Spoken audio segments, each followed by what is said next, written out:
niryatayami. Sangye chedan tsoge chonam la chancho pardo dani kyapsu chi dagi chinso gibe sonam ki drola pinchira sangye drupara sho sangye chedan tsoge chonam la chancho pardo dani kyapsu Gibe sonam gi drola pinchira sangye drupara sho sangye chodan tsogi chonam la chancho pardo dani kyapsu chi dagi jinso gibe sonam ki drola pinchira sangye drupara sho nel Buddha. In Buddha, Dharma, and Sangha, I take refuge until enlightenment. With the practice of generosity and the other perfections, may I obtain Buddhahood for the benefit of all sentient beings. In the Buddha, Dharma, and Sangha, take refuge until enlightenment. Through the practice of generosity and the other perfections, may I attain Buddhahood for the benefit of all sentient beings.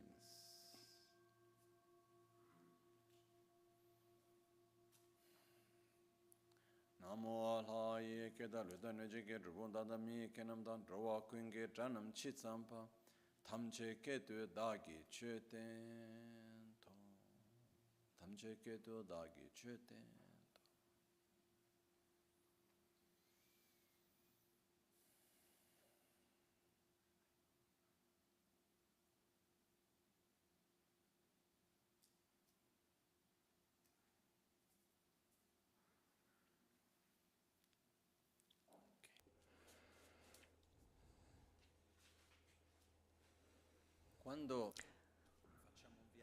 When we take a trip, understood as really moving from one place to another, there's a road to travel. We can do it in different ways. I think you've all realized, you've all experienced the difference between driving or the difference between actually being behind the wheel or the trip as a passenger. When you're reading a book, you're looking at the map, you're listening to music. What's one of the main differences when you're driving? You really notice where you've been. Instead, when you're the passenger and you're not really paying attention, you know your starting point and you know where you're going to get, but you're not really sure of all the places in between unless you're really attentive. Instead, if we need to take a trip and we're the ones who need to make all these decisions for the actual itinerary, it's important to have key points. Imagine asking someone, I need to go from this place. I want to get to India. I want to go to Kailash. How can I manage? Okay, first of all, you have to start from Albagnano. You need what's the name of the road? Anyway, you need to get to the north of India, or here are the key steps. From this place to that place. I mean, we have some very clear points. Let's make it simpler and say I need to get to Milan. First of all, I need to get to Verbania. Let's say you need to get to Milan and you don't have a map. So I tell you, okay, first of all, you need to get down to Verbania. Once you're in Verbania, then you need to go towards Arona. Once you're in Arona, there's a town called Dormoletto. Go towards Dormoletto, and from Dormoletto, at a certain point, you'll see signs for Milan, etc. If we have the macro voices, so bullet points, then we'll manage more or less. You can get to Dormoletto. You're quite close, etc. So when there is a path to follow, it's really important to know those main steps. And then from one step to another, you can go into 1,000 different details, how the name of every road and how long every road is, and what are the houses like, the buildings like, are there trees planted, etc., etc. But we need first of all to have these larger voices, these macro categories or steps. Here we're not talking about, we're talking about meditation. I'm not talking about single pointed um, um, meditation, but a sadhana, for example, where there's a path to follow. We start from where we are and we have an experience to induce certain inner states, to connect to certain qualities, and there's a path, a whole experience to have, and then we get back to where we started from, but we're transformed. Like in a trip, we come back to that same place of this our starting point, our departure point, but we're not the same person as the person who left. When we do practices like self-healing, and there are many, many others, like the sadhana of Yamantaka that was done during the Ramnen Chemo practice, and many others, one thing that's really important for us, if we want to practice them not as passengers, then, there are those who lead the practice and we just follow. We're not really sure where we passed, all the steps that have gone through. It's a beautiful experience. It was pleasurable. Okay. But instead, when we want to drive, we want to understand the passages, there are some very key points that we need to understand. And for me personally, the way I've always studied the various meditation practices, at a certain point you study them, and then you have to stop studying. At a certain point you need to study, see what the passages are, to then sit down and actually do them. You need to study the map before you actually go on the trip. And in this process of studying the map of self-healing, or any other practice, but here talking about self-healing, there are some very key points. And if we're able to understand these passages, these key points, then afterwards we can choose how we want to do them, faster, less fast. I mean, there are many different ways that we can do them. Today, we did the practice 3 times, once faster, once with a melody, once without a melody, once putting more emphasis on a mantra. And then in these days, we'll also do the practice last about 3 minutes, which is also possible. We can do the practice totally in silence, just with the mudras. We can do it in many, many different ways. We can do it without movements, only with the recitation. Or you can do it in silence without the mudras, exclusively with the visualizations. There are many, many different ways of doing it, but all of these ways, these passages, these steps are the same. So first of all, we need to understand well what these steps are, what they mean, how they are, and once we're able to make them our own, then it's much easier to do the practice, and there's just a different taste. We understand it better. Like, for example, like taking a trip and we see other places and we say, oh, I know this place, and we connect with all of the steps in between. So in the practice of self-healing, we have how many parts? Let's see. Let's look at these macro voices here, these titles.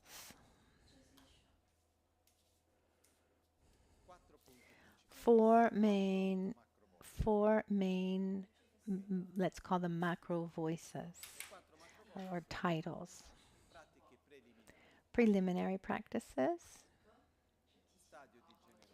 generation stage, completion stage, and conclusion.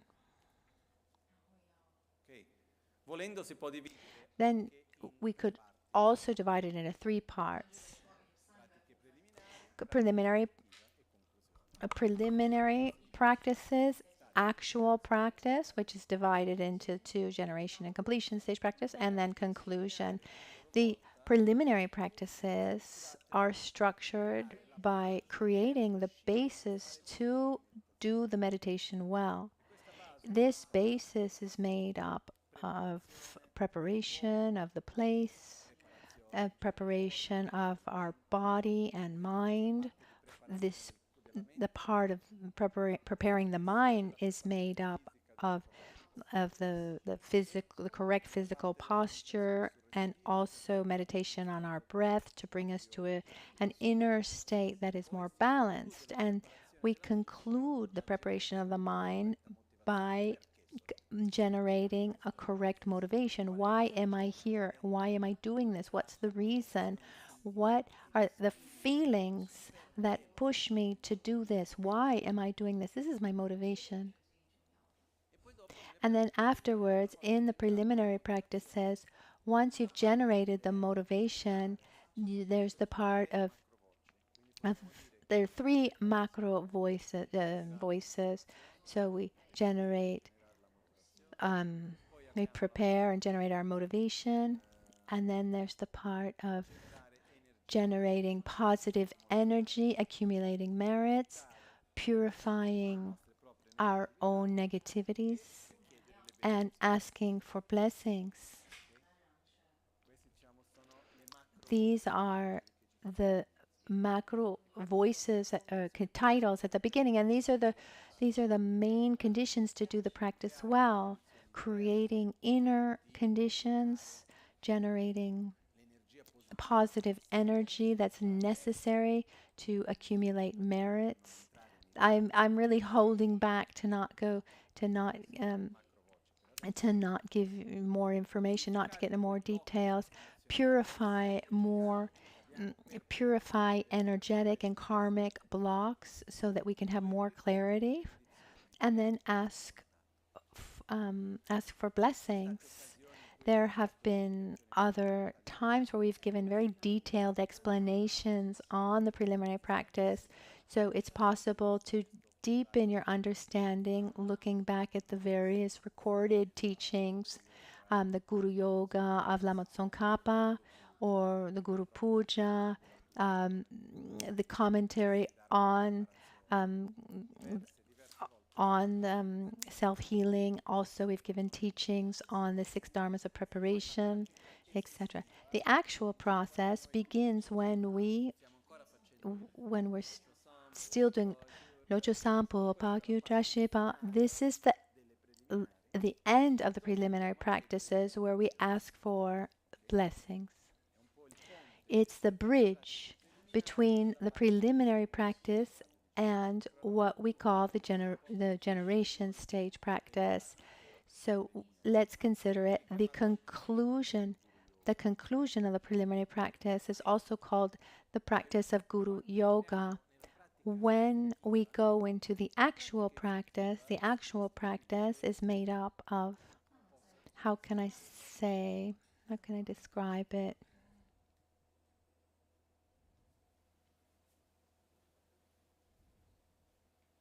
Okay. All right. Three main steps. The first main step is, let's remember that remember that the objective of the practice is to familiarize ourselves with virtuous states of being, patience, love, compassion, peace, etc. And as we said yesterday, we do this. One means that we use is connecting ourselves with the symbols of the 5 Dhyana Buddhas, and then we identify ourselves with those aspects, and naturally we then we identify ourselves with everything that those symbols represent. But to connect to an identity where we can say, I am Ratnasambhava, I am Akshobhya, the first thing we need to do is die.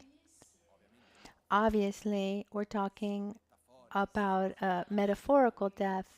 We're going to simulate the process of death.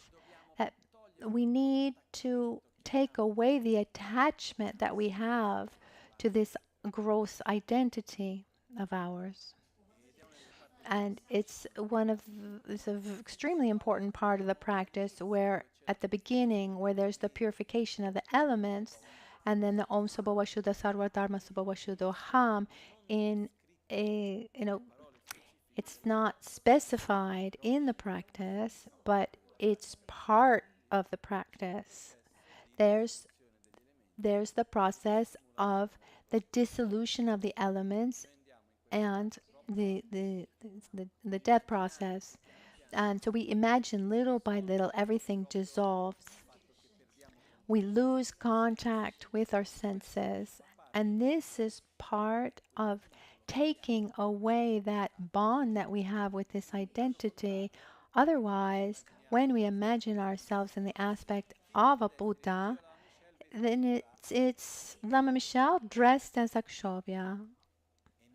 And I am not, it's not me appearing as like as if it were dressing up for carnival. No, I am Akshobhya. So as we live it, I am Akshobhya, I am Ratnasambhava, I am Amitabha, I am completely these Buddhas. And to have this identity, first of all, we need to disconnect ourselves with this ordinary appearance, this ordinary identity where I am a suffering, angry being. I'm this, I'm that. And we're ready to say how bad we are because of this, that, and the other. As long as we are pointing our finger to ourselves and highlighting our negativities and mental defilements and everything that's wrong with us, we don't have the foundation, that first foundation, to be able to do the practice in an excellent way. We can certainly do it with many benefits, but we start, first of all, there's the purification of the elements, and then the three transformations. The three transformations means that we're transforming death in the Dharmakaya, the bardo in the Sambhogakaya, and the rebirth in Nirmanakaya. In other words, it means that we're stimulating the death process, and we're transforming that moment of death into something very subtle and pure. And so we also generate our subtle body and mind into something pure, and also our rebirth into pure, something pure. So here we're concentrating on what is called the generation of the body mandala, or generation stage process, that starts with the lotus flowers and the seed symbols, the seed syllables, and then the symbols, and then the Buddhas. These processes, someone say, well, why do we need to go through this whole process? Why can't we just get straight to the Buddhas? I mean, there are different meanings, reasons for that. Actually, there are 5 passages. The first one is not described overtly. The first is from emptiness, where we say Om Sabhava Shuddha Sarva Dharma Sabhava Shuddha Ham, and from the sphere of emptiness appears the lotus flowers, and on the lotus flowers appear the seed syllables. The seed syllable transforms into the symbol, and the symbol transforms into the Buddha. They are 5 steps. There are 5 steps. If we look at the philosophy of it all, there are 5 paths to become a Buddha. So we have the path of accumulation, preparation, of vision, meditation, and no more learning. So even these 5 steps represent this gradual process of reaching Buddhahood, of reaching enlightenment, and not something immediate. At the same time, they represent also the fact that to become a Buddha, it's not that we need to obtain something from outside. No, we need to learn how to nourish and transform what we already have within.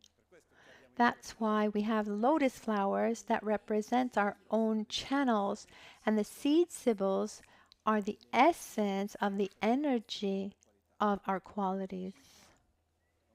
A little bit like, let's imagine a beautiful large tree, like an enormous mango tree. I'm Brazilian. We can think of many beautiful trees. There are actually many beautiful chestnut trees here.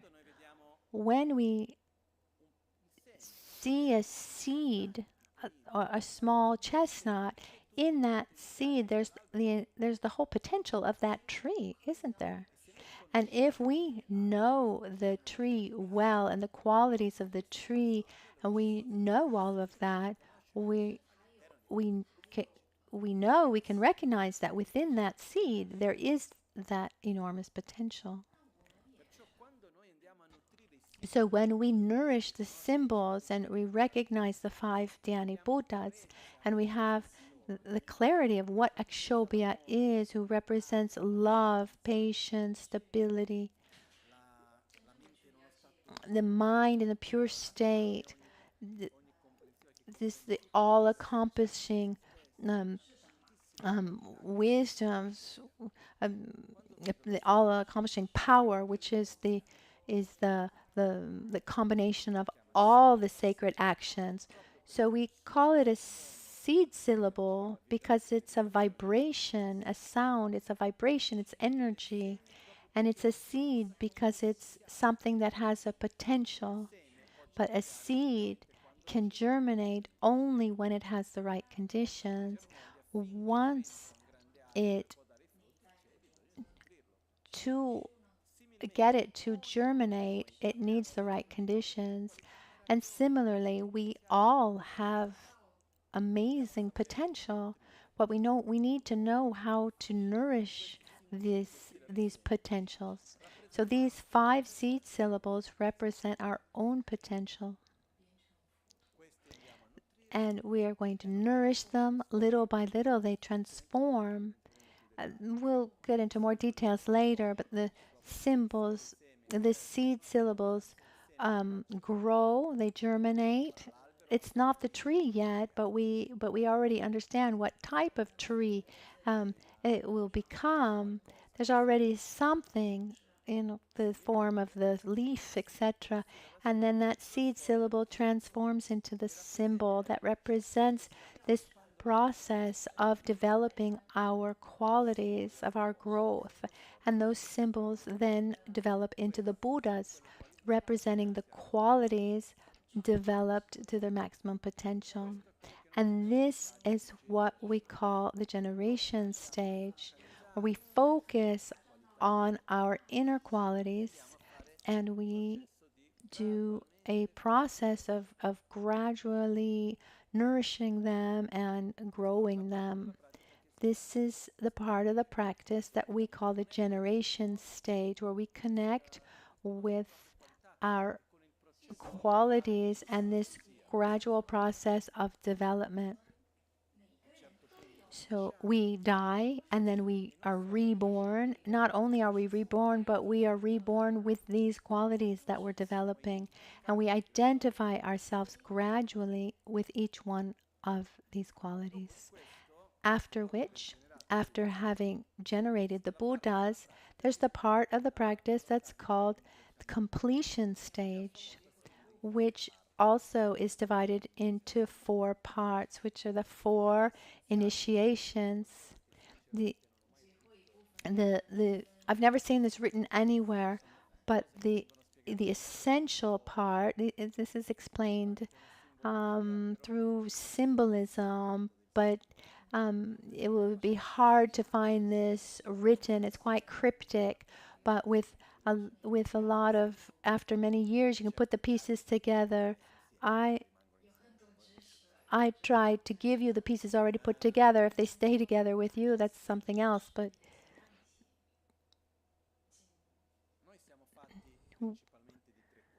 we are made of three bodies, a coarse body with a coarse mind. We have a subtle body and a subtle mind, and we have a very subtle body and a very subtle mind. The process of the so-called four initiations represent a process, ideally it should actually happen, but it's also representative where we transform our identity on a gross level, eliminating our mental defilements and generating a foundation of peace and love on a gross level. And then with this secret initiation and the wisdom initiation, we bring that process from a coarse level to a subtle level. And then the word empowerment, it's called word empowerment because it's an experience that goes beyond words, is the transformation of our being on to a very subtle level.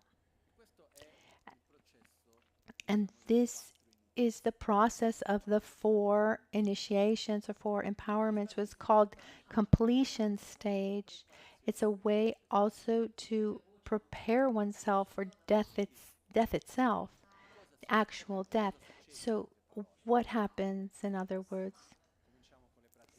We start with preliminary practices. We bring ourselves to the present moment. We generate a motivation, a solid basis, accumulating positive energy, requesting blessings, receiving blessings, and like that we conclude the preliminary practices. Then we have the three transformations and purification of the elements. We disconnect from our ordinary identity and we generate ourselves into a pure state, and we nourish those qualities and we identify ourselves with those qualities.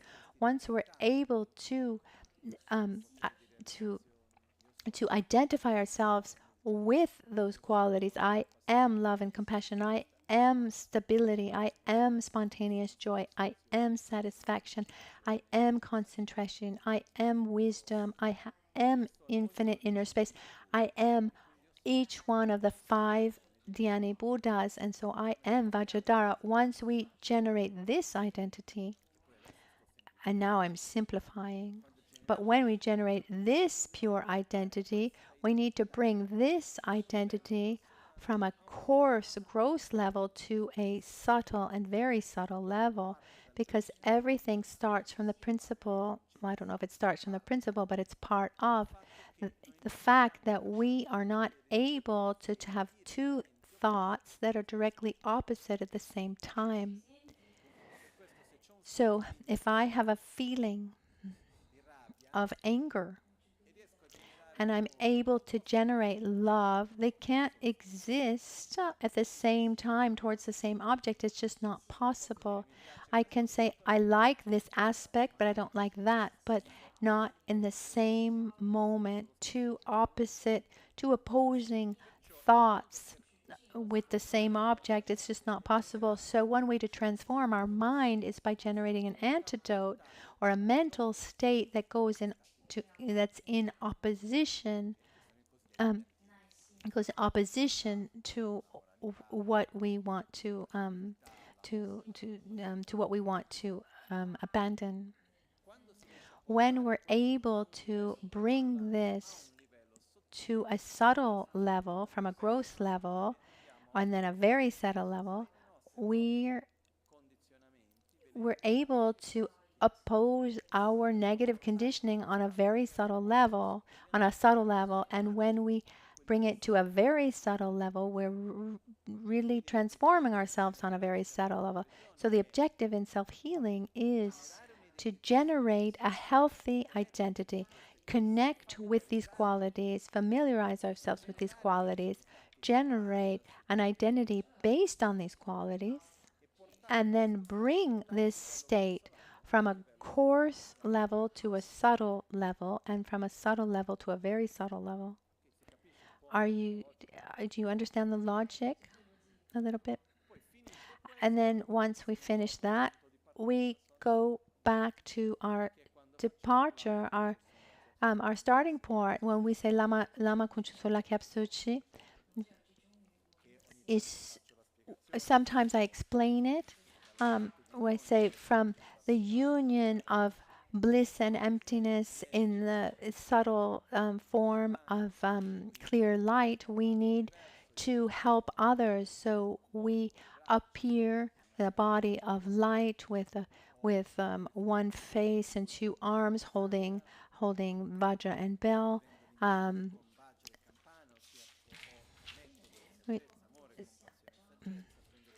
So I take the commitment to uphold the Dharma of Sutra and Tantra and to help every being, every suffering being. So it's, and then we make our dedications and we finish. So, and we come back to where we started, but we're transformed. Let's remember always that wherever there's interaction, there's transformation. And the object of transformation that is the strongest, the most powerful in our lives, because there are 6 different types of interactions, 6 types of objects of interaction. Their form, what we see; sound, what we hear; taste, touch, smells through our sense of smell. And what's the 6th object of transformation? Are the mental objects. And in our life, generally speaking, I mean, what do we interact with the most? What we see, what we hear, or what we think? What we're thinking, what we think. And so it's clear that if I'm in the presence of someone that is full of love, interacting with such a person helps me develop love myself. But it's not that we're always able to find a Buddha that has manifested himself or herself in flesh and bones. Instead, when we're able to connect internally and generate these experiences, it's an extremely important object of interaction for our mind. Of course, the blessings and the aspects of commitment beings and wisdom beings, but it's just this idea that I'm developing a path and I'm linking myself to an identity as and letting go of this identity of ordinary appearance and negative. We're unleashing this identity, this strong link. Instead we generate a pure identity. Not in the sense that we're superior, but we connect ourselves with pure states. And to do this well, we need to nourish these symbols with meaning. And tomorrow we'll talk more about this. Then, once we've done this and we generate this identity, at this point, we bring this identity from a coarse level to a subtle level, then to a very subtle level. Is the path, is the map clear? The practice of self-healing is the map of what? It's transforming our identity, generating a pure identity. Nourish that identity, connecting to our qualities and bringing this identity from a coarse, a gross level to a subtle level, then a very subtle level, and then go back to our starting point, but transformed. Actually, the name of the practice in English, Lama Ganshin gave the name actually in English self-healing. The original name is in English, not in Tibetan. There is the name in Tibetan, but it was born in English. Self-healing, understood as being the the the the curing the self, curing the erroneous view of self, curing this erroneous grasping at intrinsic existence, and curing this erroneous appearance of intrinsic existence and the grasping at phenomenon as being of intrinsic existence. So if we can familiarize ourselves with the state of Buddha, a Buddhahood. We don't just say, I'm a Buddha. No, just imagine you're a Buddha. No, okay. You just imagine you're dressed in a certain way. Who knows? But the reason, one of the reasons why there are the 5 Dhyani Buddhas, 5 great mothers, so that we can connect and familiarize ourselves with our 5 parts. There are 5 of them because we are made up of 5 aggregates, body and mind: form, sensation, discernment, compositional factors, and consciousness. In the next days, we'll talk more about these 5 aggregates. So it's a process where we transform our identity and we familiarize ourselves with this pure identity. So just to recap, we have preliminary practices. Then we have the actual practice that can be divided into the 3 transformations, where we transform and eliminate our ordinary appearance. We generate the body mandala is in the generation stage, and then we bring this transformation from a coarse from a coarse level to a subtle level, and then a very subtle level. That's the completion stage, and then the conclusion, where we make our dedications and come back to our starting point. Actually, all the sadhanas that I know are practically the same. I mean, the path is the same, very, very similar. Where we have preliminary practices, 3 transformations. Some practices there's a body mandala, and some there isn't. In most sadhanas, it ends there. Then there's also for more advanced sadhanas, there's the self initiation, like in self healing, which is really very complex.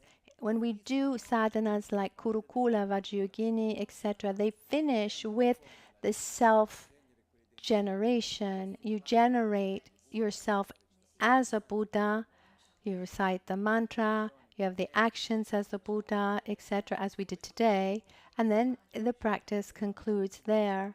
And then there's the final part of the practice where you come back transformed. And then in the highest yoga tantra practices, there are also the self-healing practices, where there's also this practice of bringing this pure identity from a gross level to a subtle level and a very subtle level. And all the highest yoga tantra practices also have a self-initiation practice. So if we were to describe self-healing using more traditional terminology, it's a practice of self-generation and of self-initiation. It's very complete. One beautiful part is that it's transmitted in a very accessible way. Normally, to do the self-initiation of Yamantaka, You need hours and hours of recitation, and you understand just some parts. Maybe you start understanding after a long time. It's difficult to visualize well because there's so much to visualize, and you you once you've practically memorized it, then you can start visualizing it. So years and years go by. Instead, Rinpoche was able to create self-healing where it's absolutely complete in every aspect, but accessible for right at the beginning. It's just really a very, very special aspect, quality of the practice.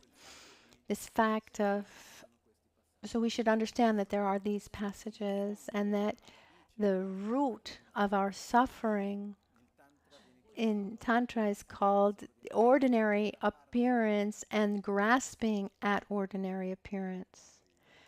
And I don't know if I should open this door right now. I'm going to say something. If you understand, you understand. If you don't, for next. The ordinary appearance and grasping at ordinary appearance corresponds to the appearance. I am an ordinary appearance.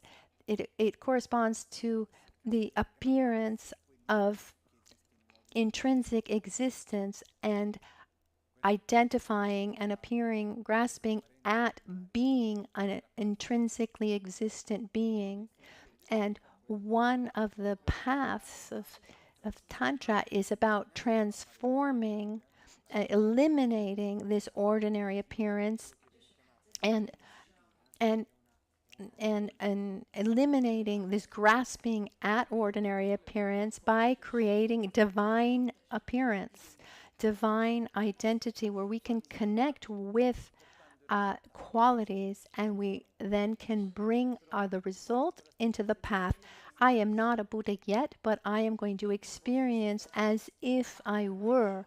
And the more I do that, little by little, the closer I become a Buddha. Instead, the more I live this self-made movie where I am bad and wrong, the more I will solidify that identity. This is the opposite. We're doing the opposite here. I wanted to give you these key points, also show you that actually the practice is extremely profound, but can also be done in a superficial way, quote unquote. You can do it without understanding much, just feeling, doing it. But there is a very clear process that you can deepen your understanding about what's happening. And I'd like to explain that these days. We're going to stop here. A good thing about having just a short amount of time, I go right to the point. Often I go round and round and round with long um,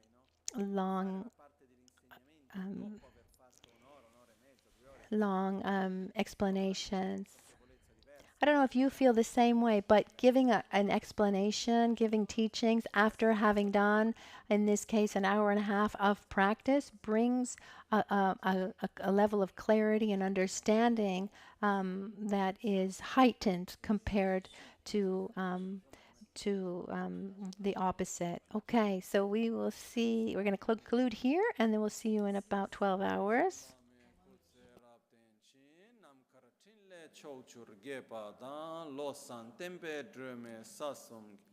Drove Munsel Takto Ne Gyur Chi Kyawakuntu Yanda Lama Dan Dralme Cheki Pela Longchechi Sadan Lamge Yönden Rapzone Dorje Change Kopa Nyurtobe Sho. Facciamo una dedica. Now let's a special dedication to Venerable Walpola, who left his body this morning.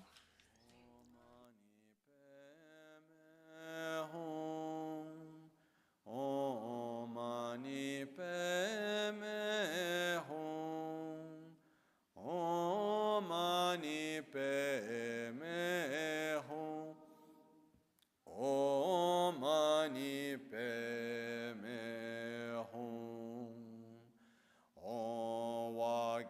Vageshwarimum Om Vageshwarimum Om Vageshwarimum Om Vageshwarimum Om Vajrapani Hum Om Vajrapani Hum Om Vajrapani Hum Om Vajrapani Hum Om Maritse Mama Swaha Om Maritse Mam Swaha Om Maritse Mam Swaha Om Maritse Mama Swaha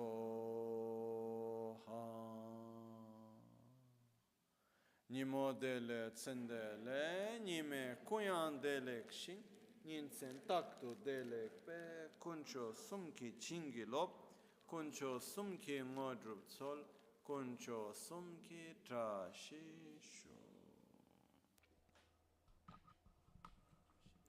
Trashidere.